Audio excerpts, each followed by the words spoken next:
La palabra griega paideia, cuyo significado es educación o formación, y que a su vez proviene de la palabra niño, pues para los griegos la paideia era la base para la formación de los hombres como ciudadanos y personas libres.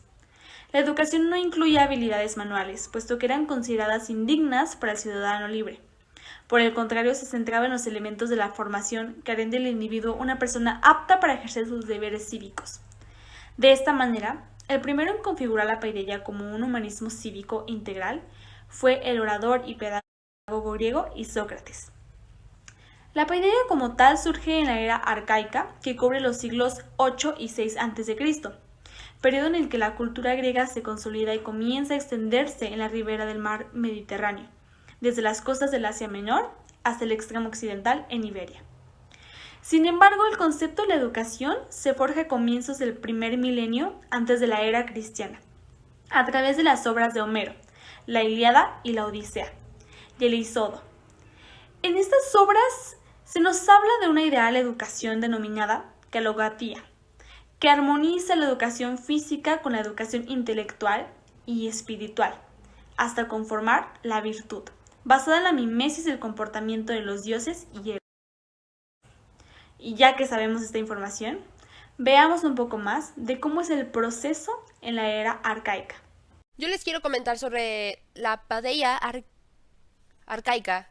Yo estuve investigando, estuve leyendo, estuve informándome y todo esto y me pareció muy interesante que se trate la arcaica de de los modelos espartanos y de Atenas. En Esparta, pues como se escucha como la película Esparta, que, oh, guerreros, gladiadores y todo esto, pues a eso se basaba. Se pretendía formar a los ciudadanos en las destrezas de la guerra y de la participación de la vida civil y política en la ciudad.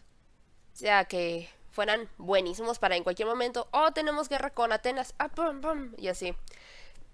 También se basaba en la obediencia, la disciplina, la templanza, la sobriedad y la austeridad en la vida cotidiana, y en la resistencia al dolor y al sufrimiento. O sea, como les decía, a partir de esta lectura sobre este texto de la Padeia arcaica, me queda muy claro que el modelo espartano buscaba mucho sobre formar al buen ciudadano, formar cuerpos buenos para la guerra y cosas así. Y el modelo educativo espartano se encuentra descrito en la obra Vidas paralelas del historiador griego de la época romana, Plutarco, 50-120 después de Cristo. Lo voy a citar. Dice, no estaba permitido a los espartanos criar y educar a sus hijos como gustasen, sino que debían entregarlos al Estado a la edad de 7 años.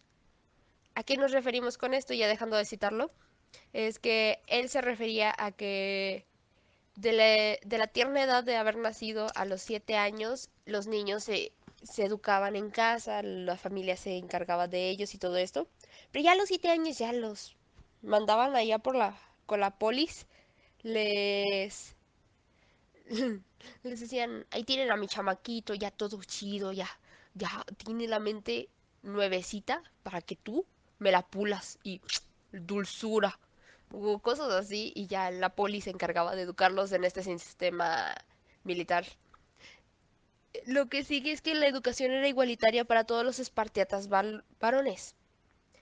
Eh, Varones, me refiero a varones, ya después se tocará el tema de la educación en mujeres, pero ahorita vamos en varones. Dice, los hijos eran propiedad de la polis. Los hijos eran propiedad de la polis. Literal, el proceso educativo recaía en esto, en la polis, en la ciudad. Desde el momento del nacimiento de cada individuo, la polis se encargaba de hacer un acto de eugenesia en donde decidían qué niños eran buenos, aptos para criarlos, para gastar sus recursos, comida, agua y hospedaje, y qué niños no lo eran. Se dedicaban que estaban bien, que tenían buen peso, que estaban fortalecidos, también en las niñas, ¿por qué no? Si la niña estaba bien, si se veía buena para engendrar nuevos espartiatas, y así, y por el contrario, si el niño se veía muy débil, muy flacucho, enfermo y todo esto, lo condenaban a ser arrojado a un pozo profundo del monte Giayeto. O sea, había de dos. O nacías fuertecito o valías queso.